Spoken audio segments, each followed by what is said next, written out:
Alanleik, fyrsti leik í deildinni lokið, já svona þitt mat á þínu liði?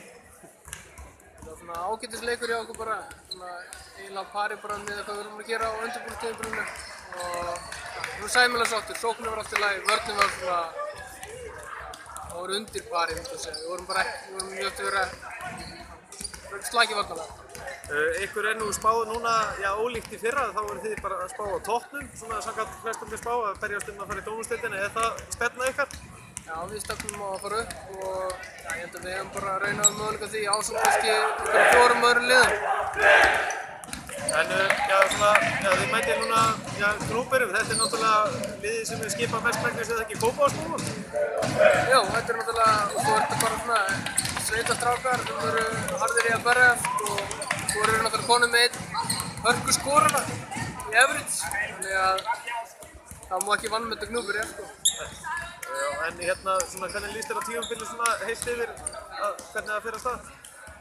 Bara fínt, sko. Ég held að hérna, fyrstdeildin verði töluvert sterk. Skallarnir eru greinilega mjög sterkir.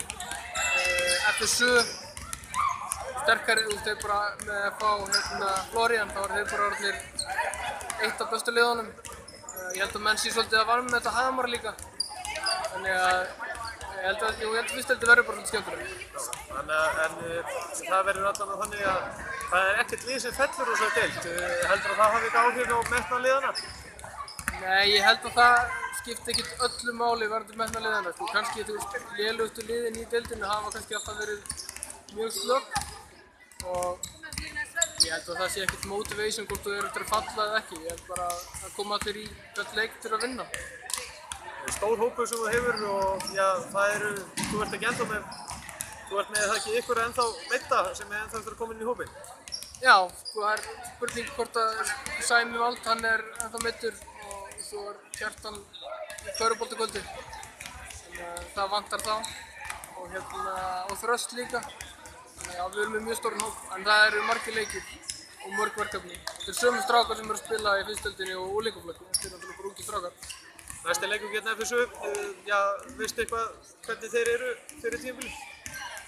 Já, ég meina þeir eru náttúrulega með hérna Ara og Hlyn í bakverðum, nú fengur líka Hlyn Hreins, hann náttúrulega komið fyrra og hérna, svo ég veit ekki hvernig Kani er, ég veit að Florian er mjög góður. Þeir voru hörkuleikur Skallagrím án Kana, þannig að það verður svakaleikur. Bestu þakkir, gangið vel.